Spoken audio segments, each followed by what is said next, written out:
Michael. I'm making your recipe that I promised you earlier.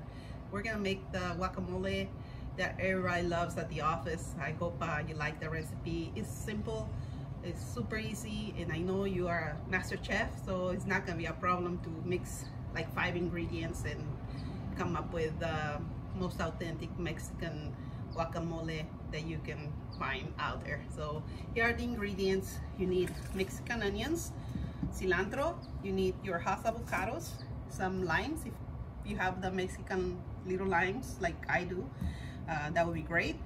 You will need a large tomato and some chiles. The chiles can be serranos or jalapenos, all depends on what you like, has the heat level. And also we have the salt to add at the end, and all depends how much you'd like on your guacamole. If you don't want to add too much because you're having it with some of the tortilla chips that already have the salt, that would be great.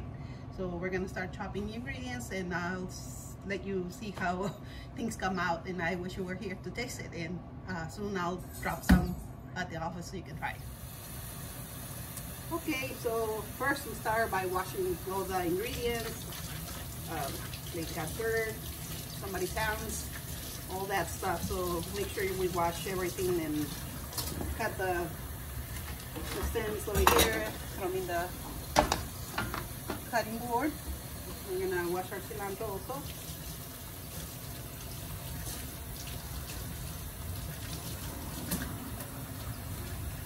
Chiles and a tomato. I'm gonna follow by cutting the chiles. That's what I usually start with, and then the onions. I like to put the lemon juice over the onions and the chiles so they start marinating, cooking the onions, so it's not so stinky and so strong. When you taste your guacamole, you won't be able to just taste the onion, you're gonna taste everything else. So let's start with that.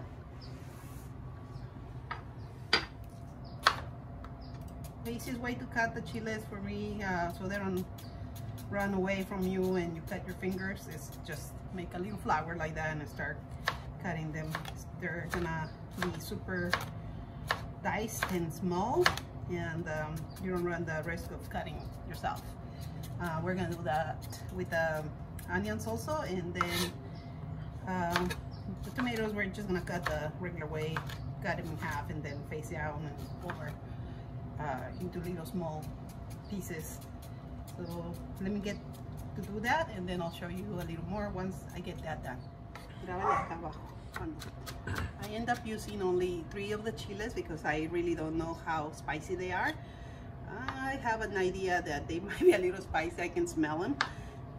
So we're gonna use only 3 of the chiles for now. If we need more, we can always add some more.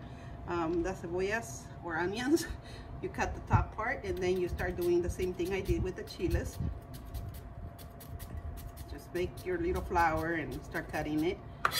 I'm gonna try to separate the ingredients like that so you can more or less tell the ratio of one ingredient to the next before we put it in the bowl. So let me get the onions done and then we can chat some more. All right, so chiles are done and the onion is done. Now we're gonna continue with the tomato. You gotta cut the little stem. And okay, so before I continue with the tomato, I told you that I like to mix the chiles and the onion with the lemon. So let's do that right now while I finish getting all the other ingredients ready. These will be cooking on the lemon, and I'm gonna just put 2 for now. If I feel like it needs more, we can add more. We can't take out, but we can always add. So that's always a good idea, not to put everything at the beginning. That way you can always fix it. So we're adding the lemon juice.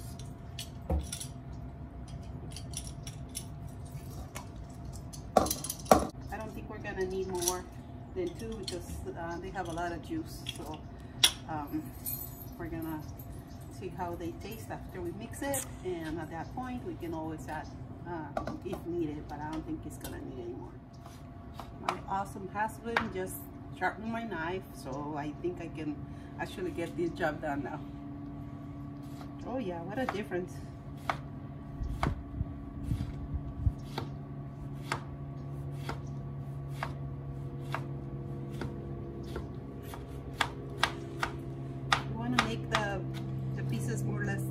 sides, the onions, the chiles, and the tomatoes.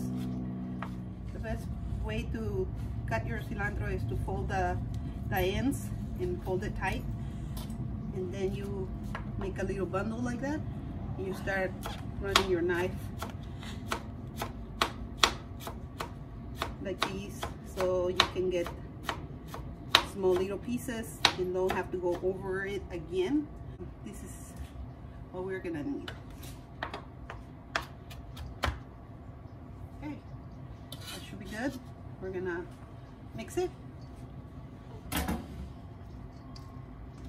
This is the pico de gallo salsa. If you ever see restaurants and stuff that have it, it's just one step down from guacamole. All you do to make guacamole is make your pico de gallo salsa, and then you add the avocado and it turns into guacamole. It's not a mystery, but that's all it is. Okay, now we're ready for the avocado. The best and easiest way to do the avocado is you cut it in half. Don't ever buy those gadgets they sell you everywhere to make your avocado. That's the most wasteful gadget that you can ever find, and I do have one because my husband loves to buy stuff that I really don't care for or need, but you know, he has a good heart, so I'll let him spend his money if he wants. But you don't need any gadgets to do these. All you gotta do is cut it. If your avocados are ripe in the way they're supposed to be, look at this. I wonder where those are from. Let me check. Of course, Mexico. I'm sorry, but these are the best. And I already have the Mexican onion and the Mexican lime and the Mexican avocado, and the Mexican making it. So now you know my secret, right? Michael, listen, just get your ingredients the right way and you should be flying. So now we're gonna cut the avocado. Look at these, nice and soft like butter. You just go with your knife across like that and against it, and then you get a spoon, you scoop this out, make little squares. My mom does not like to make the guacamole mushy, and she likes it almost like not mixed. She wants to see the pieces of avocado. I like it in between. I like it a little smashed and kind of like more like they do it here in the US. And then also at the end I add another half of the avocado or whatever, just like a garnish. I like to see the pieces there, but I also like the creamy texture of the avocado already mixed with all the other ingredients. So I'll show you what I mean right now. Okay, this almost there. Let's do this one. So we have a large piece for our end result. So there we go. All right, so we're gonna add some salt right now. I guess you can guess about that much. Wash my hands.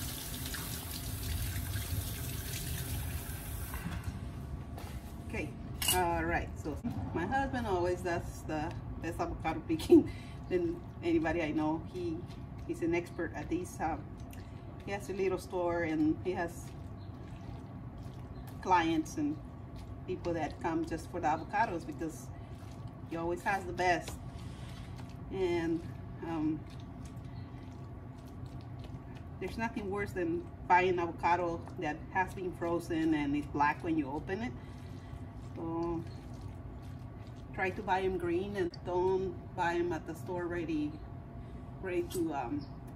to be used, because people always grab them and try to make them soft by force, and when you open it, it's all black and disgusting.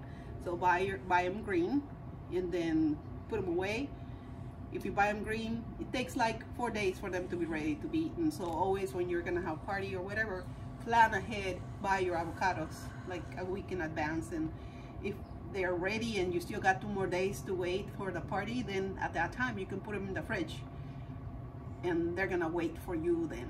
And you're not gonna have a problem of finding black avocados for the day off your party. Look at this. You see how that looks? That's looking pretty good. All right, time to make this a little less messy and make it look prettier. So I don't know, let's do it with this one. Let's throw in a nice clean bowl.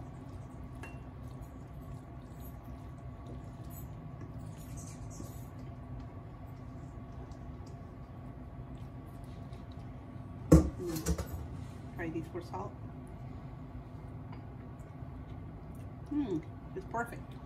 So yeah, at this point I like to add some of the avocado on top like that, because that makes it look nice and fresh,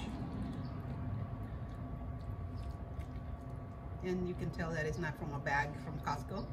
So you know,